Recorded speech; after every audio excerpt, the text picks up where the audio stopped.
morning. I hope my microphones, I have two of them, work. And thank you for listening to me in English. My message this morning is that the meaning of green is changing. It's evolving.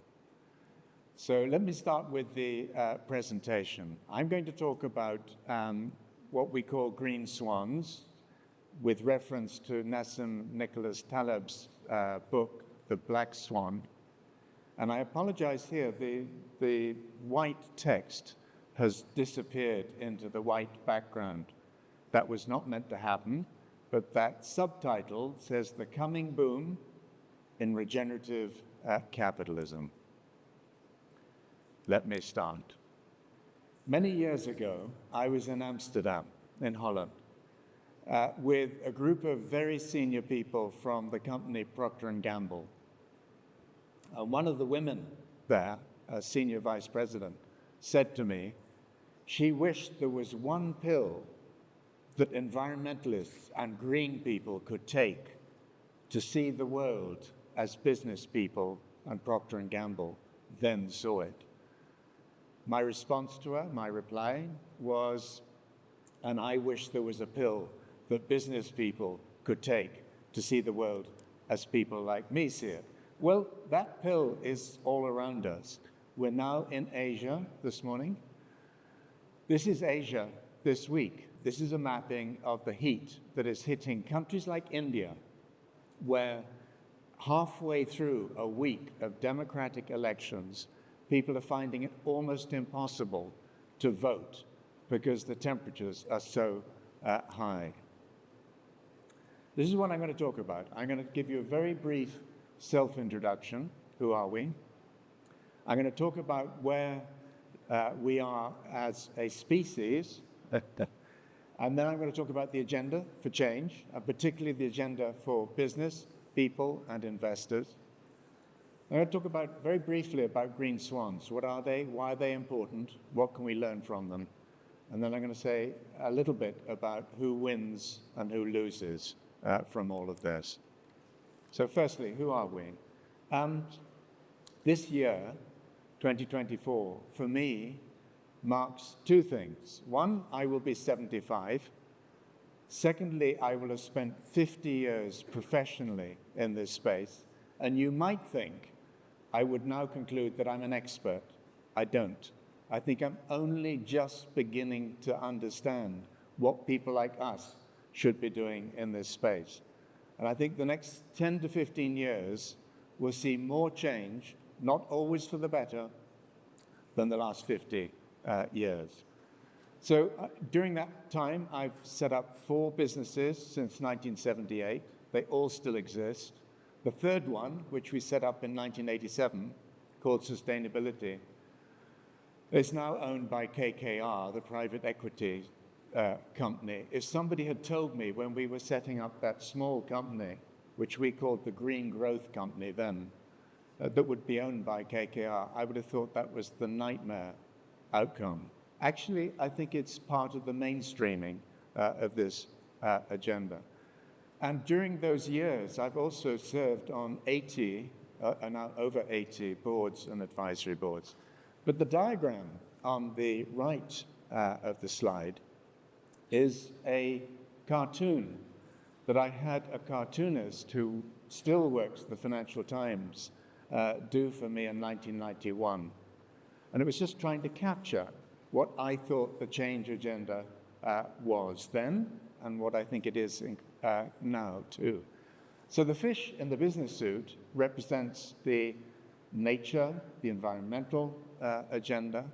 The woman, obviously from the global south, represents social issues, poverty, among other issues. And the robot on the right was a bit of a joke. I mean, simply saying, in the deep future, who knows who will be around the boardroom table? It's not a joke any longer because expert systems, artificial intelligence, are starting to come into boardrooms around the world. I assume many of yours as well. And it's an extraordinary time because Patagonia, for example, was the first company to give ownership of the entire multi-billion-dollar company to the earth. And we're seeing people starting to put representatives of the environment, of that wider agenda, onto their boards. So let me see if I can get this to move. I can get it to move. So what we're focusing on largely is the future of capitalism, tomorrow's capitalism. Where is business going? Where are markets going to have to head? And this was a project that we did, a conference we did in the heart of one of the biggest financial institutions in London a couple of years back, Aviva. And you'll see the message on the wall was not exactly polite. It was saying to people, either be serious about this agenda or just simply get out of the way. So in terms of what our small change agency does, launched in 2008, the founding team came from sustainability, from the World Economic Forum, particularly the Schwab Foundation for Social Entrepreneurship. And the focus right the way through has been on how do we get change to happen at the right scale and the right speed with business and through markets. We were the first UK B Corporation, and we worked for an A to Z of different clients. So where are we as a species? Well, in some ways, we're doing quite well.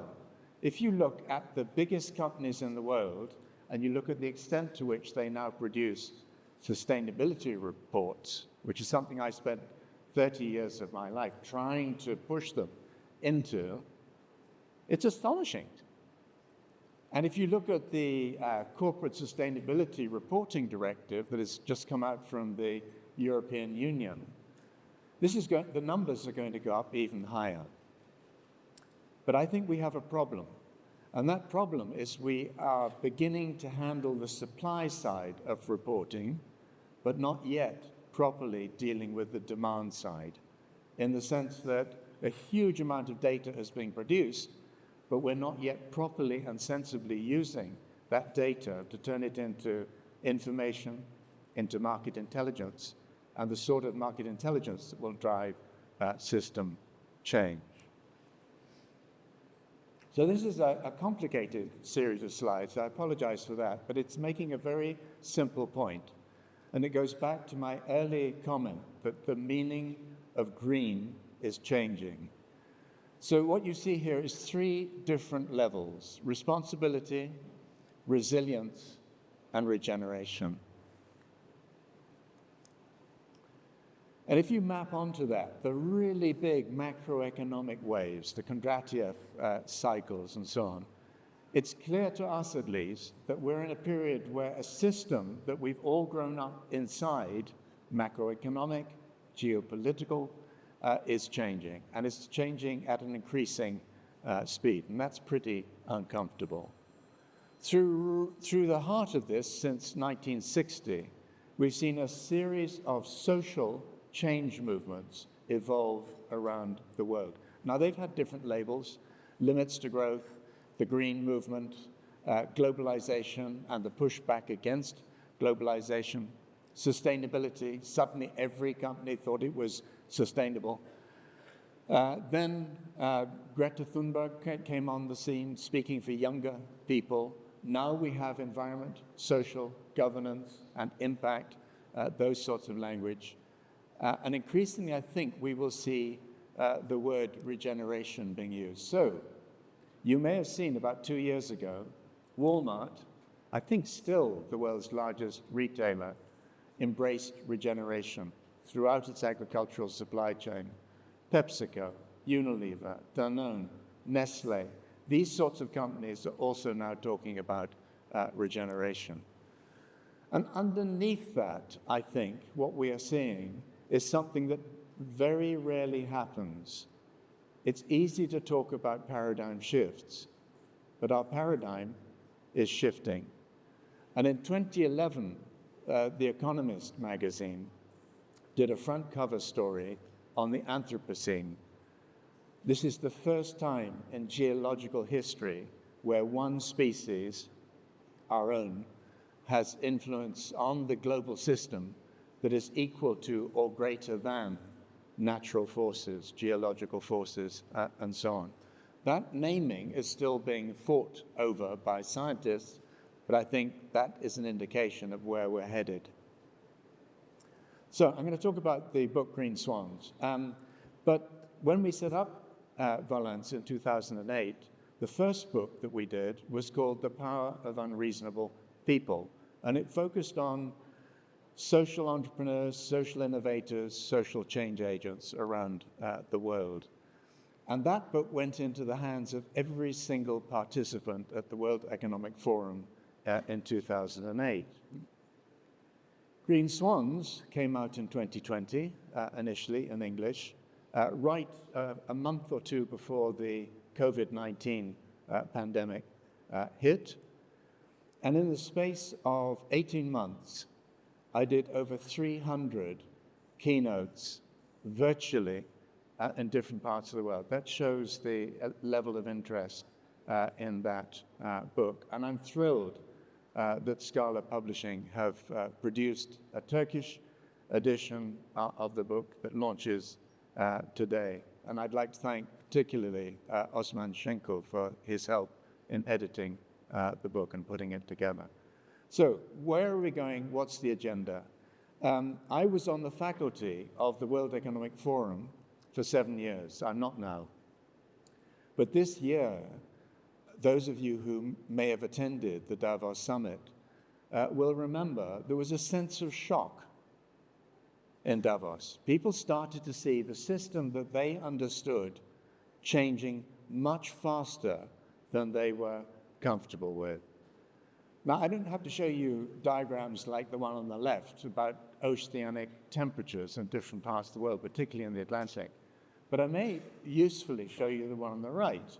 And what you have here, this is from the World Economic Forum this year, and it shows in 10 years, over the next decade, what will be the biggest challenges for all of us, but for markets, for business, for investors, and so on.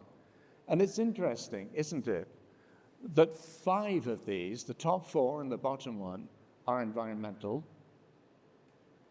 So the environmental challenge has not gone away. And then some of the purple and red ones are actually the things that are standing in our way increasingly in terms of driving the necessary change at the right sort of speed.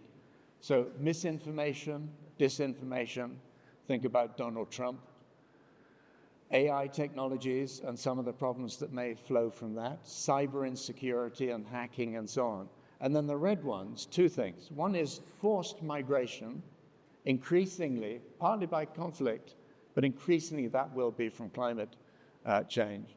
And societal polarization. Our societies are splitting apart at exactly the time when we need them to come together. So in a way, that's the challenge the Forum sees for the next 10 years. And it's almost like living in science fiction at the moment. You know, who would have thought that the Panama Canal would begin to dry out because of lack of rainfall? Exactly at the same time that the Houthi rebels shut down the Suez Canal. I was at the Dubai COP28 last year. I imagine a number of you were there too.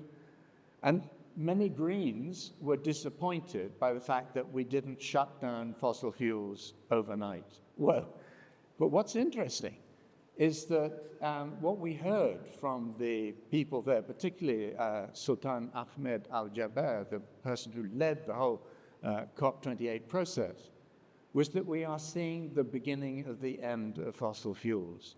Once that is recognized, the speed of change will accelerate. I think that is absolutely inevitable. But isn't it interesting that the next COP29 will be in Baku, again, at the heart of the oil industry? And what we're seeing increasingly around the world is that the change agenda, you can call it green, you can call it sustainability, you can call it whatever you like, but it's becoming increasingly political. It's becoming politicized. You see that in Germany with heat pumps. You see it in different parts of Europe, here in France, with the farmers pushing back against some of the new market rules. You certainly see it in the United States these days. Will that go away? Will that end? No. I think it will intensify. And oddly, one of the things I say to my younger colleagues, that is a good sign. It shows that the change agenda is now being taken seriously by people whose interests are increasingly threatened. It's a bad sign that we're not yet doing the politics properly. We're not taking the losers with us as fast as we should. We're not supporting them in the change process. So let me just very quickly talk about green swans. Many of you will have read The Black Swan. If you haven't, I recommend it very strongly. And what Taleb was talking about was three things: events or trends that come from completely out of the blue. They're outliers, as he put it. They have an extraordinary impact, a completely unexpected level of impact. And then afterwards, after they've happened, after they've hit us, we try and understand what has happened to us. And then very often, we don't fully understand why what happened did happen. So we set ourselves up to fail again. And Taleb himself, you may remember, was asked, was COVID-19 a black swan? And he said, no, it wasn't, because we'd been warned about pandemics. We'd been warned about coronavirus pandemics. We'd seen all of this coming. We'd ignored the evidence. And so we, again, set ourselves up to fail. And there are examples more recently, the Putin invasion of Ukraine being one of them, and the scale of the impact on different European economies, particularly Germany, being quite extraordinary. And you then talk to people in the financial sector, and I'm sure there are people here from financial markets. I respect what you do, but the level of penetration of some of this new information and knowledge into investors' minds is quite slow still. And this was Stuart Kirk a couple of years back, who was then the global head of responsible investing at HSBC, the bank. And he basically said in public, at a meeting bigger than this one, who cares if Miami and eventually large parts of Florida are underwater in 100 years? That's not our business. Well, I think it is capitalism's business. I think it is market's business, and I certainly think it's business's business, and we really need to pay a lot more attention to what's going on. So, the idea of the green swan was pretty simple.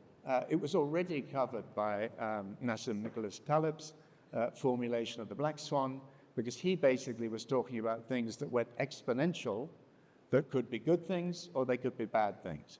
So my thinking was, could we take a subset of trends, a subset of events that deliver exponential progress in terms, for example, of the United Nations Sustainable Development Goals, and what would they look like? So that's basically what the book focuses on, and there are many examples. You're all familiar, for example, with the solar technology, collapse in price point of that set of technologies. It's true of wind, it's true of batteries, it's true of electric vehicles. Wherever you look in this new economy, it's also increasingly true. It's also true that artificial intelligence, I don't know how many of you are already using it in your work, I certainly am, both in text and visuals, is going to come even faster into our economies with all sorts of impacts and implications. So the fact that the robot was on the right hand of that boardroom table accidentally turned out to be emerging reality. So finally, who wins, who loses? Well, I don't know where you think we're headed, but I think we're headed into a new Cold War very fast. I worked in China. I've seen levels of nationalism that is even greater than I've seen in Japan.